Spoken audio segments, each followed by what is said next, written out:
I'm here with Ibrahim Hussein, who's a Peshmerga fighter, and there's some other Peshmerga here too in this town. And then Wael Razul, who's going to be translating for us. We're going to go check out some of the tunnels that have been built by Islamic State in this town. They said they've cleared the town of Islamic State fighters. They don't think they're here anymore, but they're still clearing it of mines, even as civilians are returning to check on their homes. We're going to talk to some of them as well. So we're hearing booms outside that are getting louder from the front line we just came from by Bartella. And now I'm going to go down into the tunnel, and we're just going to stay near the entrance and see the area where Ibrahim Hussein, the Peshmerga soldier, is telling us people were eating and living down here. That was Islamic State fighters. We're in the tunnel still, but there's a hole in the tunnel with a ladder, I don't know if you can see, that goes up. And up top there's some writing. And what does that say, that writing? It says, "There is no God but Allah, Islamic State." So we think the Islamic State fighters who were here were writing this. It's sort of like graffiti. I wanted to give you a sense of how high these tunnels are. I'm about 5'11", and I'm standing here. You can see there's space above my head. It's a hard-sided tunnel. When we first went in, it was more dirt with a metal frame, but here it's hard. And it's wide enough that I can pretty much stretch both my arms out and pass through. I don't even have to bend over or move side to side. A couple people could walk through here at the same time. There's no windows in this part. You guys have flashlights.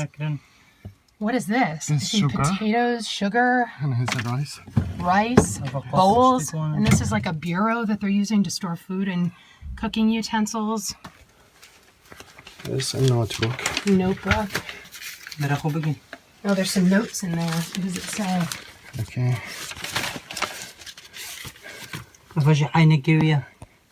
Glasses. That's his glass. Yes. Yeah. Somebody was definitely living in here. I'm seeing a knife. I saw a knife outside too. Here's some, it's like rules how to manage and control this area. Okay. Oh, it's like a rule book. Yeah. Oh, Ibrahim found a notebook too. Look at that, a little notebook. Looks like a pocket notebook. You see? What does that say? That's some verses and what the Prophet Muhammad said. Verses from the Quran. Yeah, some Prophet Muhammad saying. And we saw some Qurans outside the tunnel as well as we came in. There's some dates. Dates to eat, yeah.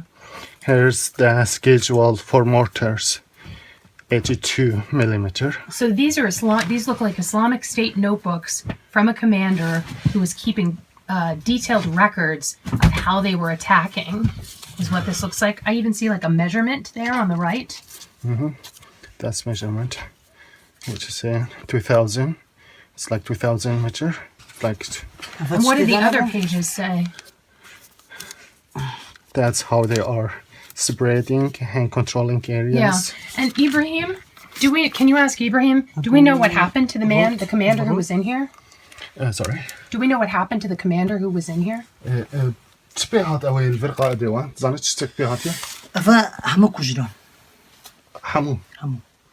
We killed all of them.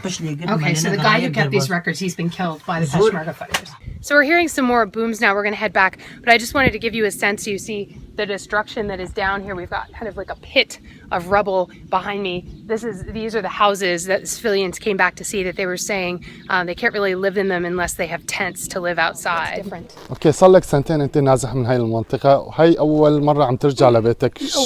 شو لاحظت هون؟ والله لاحظت فرحنا جينا على قرية مالنا وعلى مناطقنا. We are happy that we come back here to our village.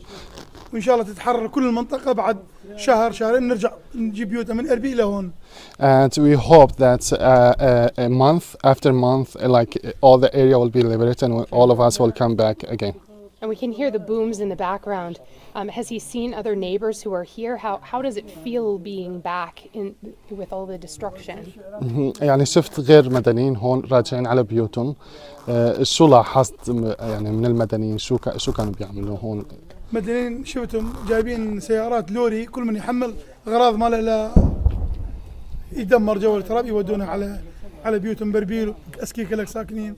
We saw many civilians who were living here, bringing trucks to take all their stuff to Erbil. So does he think people will actually move back? برأيك إنه الناس عم تنقل أغراضها من الضيعة لهون، فالناس رح ترجع يعني مرة تانية هون؟ اي ترجع، اي نعم. They will come back for sure. الناس بس ياخذون الموصل، يتأمن الموصل حينرجع المناطق. If they will like capture, hold Mosul, held Mosul forces, for sure all of them they will come back.